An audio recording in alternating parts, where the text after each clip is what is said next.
Napoleon said, number one, a leader needs unwavering courage. And I don't know if I totally agree with the unwavering part of this or not, because sometimes our courage does waver a little. You know, bend but not break. You know, courage mounts up, and then sometimes we have the doubts that creep in, and we reach a little deeper to find that courage that overcomes our doubts and our fears. So I would probably debate a little bit with Napoleon on this unwavering courage, because sometimes courage does waver. But as long as it stays, as long as in the end there it is to serve you, the courage to do what you didn't think you could do, the courage to step into territory that might be a little unfamiliar, the courage to talk to somebody you don't know, the courage to attempt conducting a meeting, the courage to give your first testimonial, the courage to, you know, solve problems you couldn't solve before, that kind of courage. The courage to stand up when it's sort of dark in your corner, the courage to do it when it isn't going your way, seemingly. The courage to try to have a good day in the midst of a bad day. That kind of courage. Wavering a little at times, yes, because we all have doubts that attack us. We all have small fears that creep in. That is the nature of life.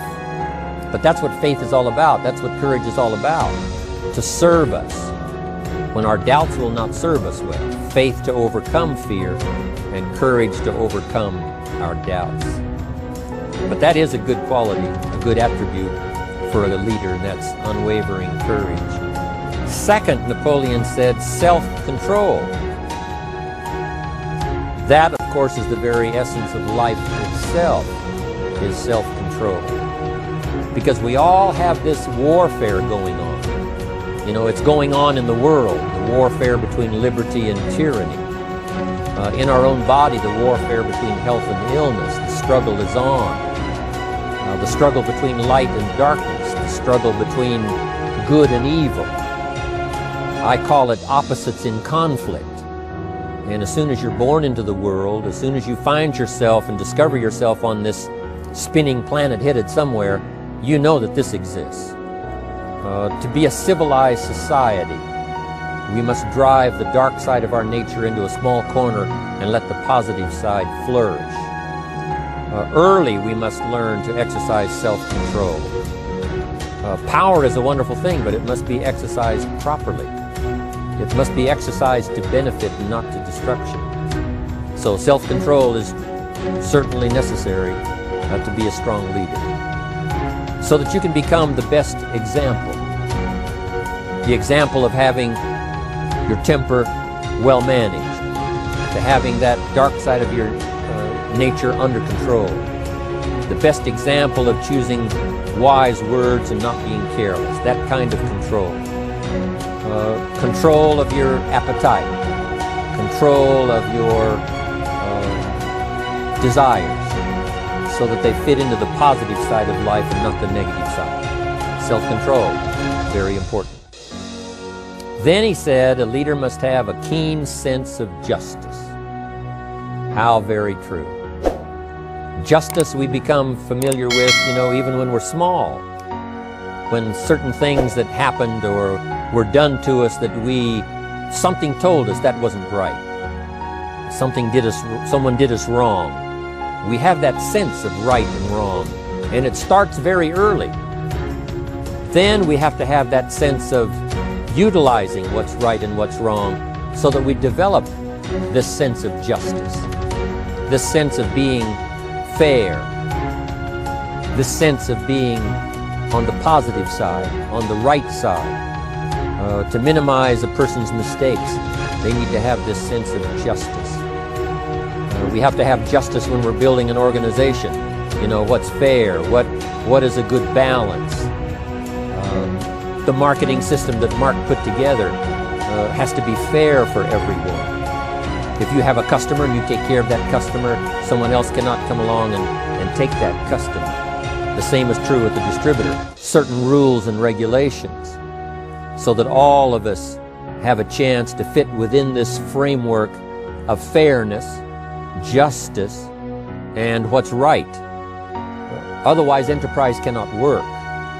Otherwise, we have what we call, in a political sense, anarchy, where there is no justice, when might is the order of the day, power is the order of the day, not the law, not the rule, not what's right, but power. And we would all dismiss that. It's been a catastrophe in the last 6,000 years, the governments that resorted to power instead of democracy, that resorted to intimidation instead of freedom. And we all know the terrible toll that that takes. But it takes a toll not only politically in a country or politically around the world, but it takes a toll even in enterprise. It takes a toll in school if a teacher is unfair. It takes a toll in working on a team where someone is unfair, or where the leadership is not fair in the administration of justice. So this is true. A keen sense of justice and what's fair and what's right. Part of this we have to learn as we go. You know, you don't have it all the first year. You haven't got it all the second year, the third year. After all the years that I've, been around, both as a human being and as a business person, we're still, even at these years, trying to decide what's best, what's fair, what's right, to give balance to our life and to build on a firm foundation for the future. So I agree with Napoleon. Good idea. A sense of justice. Here's another one he said. Definiteness of decision. Indecision is the thief of opportunity. If you don't decide, the opportunity could slip away. If you don't decide what you're going to do today, the day could get away and you're not very effective. I talked about in my recent travels about time management. And here's one of the best ideas of time management. Don't start the day until you have it finished. Is it possible to finish the day before you start it? And the answer is yes. If you don't finish it to the best of your ability, have some idea, some good plan, sure enough, the day escapes. And in the morning you say, let's see, what should I do now? In the afternoon you say, hey, time's getting away from me, what should I do now? And now most of the day is lost. Most of the day escapes not being utilized and doesn't work for you simply because you didn't make those decisions early, at the early part of the day. The decisions we make in the early part of our life sometimes last for a lifetime. The early decisions that you make about what you're going to do with your life as far as Herbalife is concerned, those decisions are vitally important. If you neglect them and don't make them, sure enough, the time passes and the opportunity sometimes is diminished, and sometimes you spend a lot of time now catching up simply because you didn't make those early decisions. So it's the decisions at the first of the day, it's the decisions at the early part of the month, it's the decisions at the early part of the year that greatly determines what kind of year you're going to have. The decisions you make in the early days of your marriage, sometimes those are the decisions that affect the marriage for a lifetime. The decisions you make at the first chance you see opportunity, those decisions, what you're going to do with it, how far you're going to take it, what it's going to be meaning to you in the years to come. Those early decisions are vitally important. Then we need decisions to correct poor decisions, to overcome our mistakes. It's possible, of course, for all of us to make unwise decisions. And at the end of 1 year, at the end of 1 week, 1 month, or at the end of a few years, we say, that decision cost me too much. Cost me a lot of time, cost me a lot of money, cost me maybe a good relationship, cost me a chance to be productive.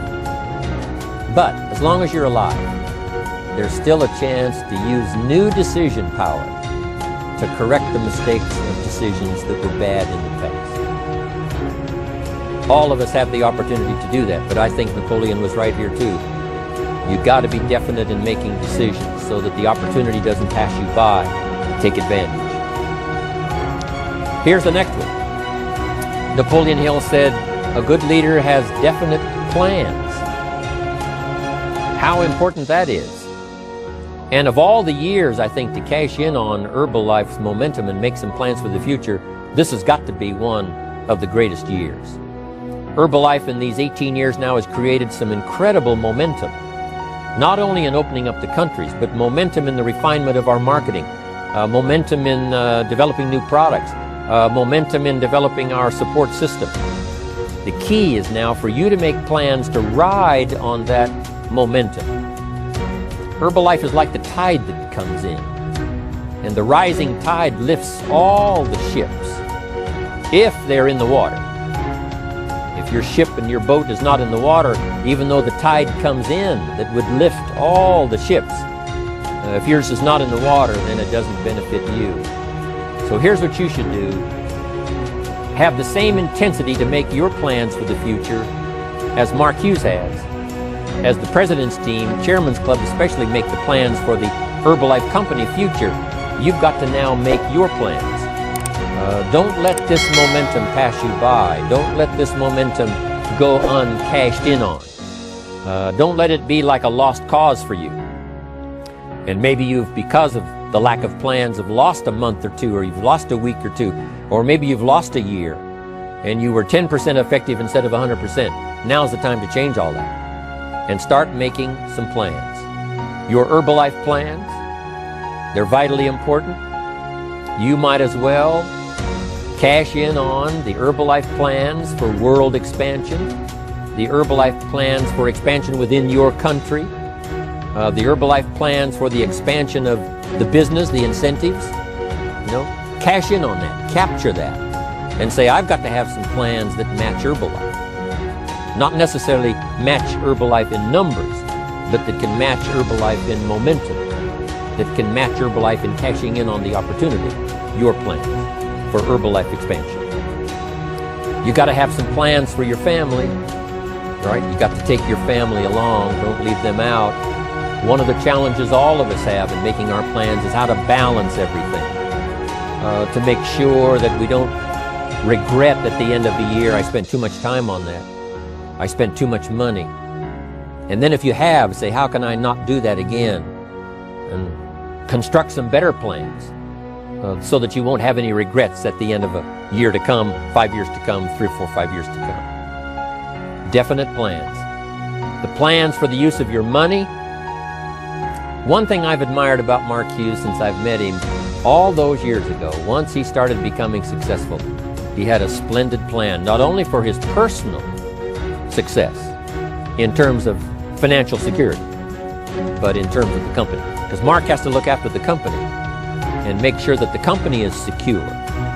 The company has plenty of reserves, so that no matter what happens around the world, and when you're doing business in 37 countries, you can imagine what the challenge is to make sure the plans for each country are there, the backup plans, the financial plans, as well as products and opportunity and marketing.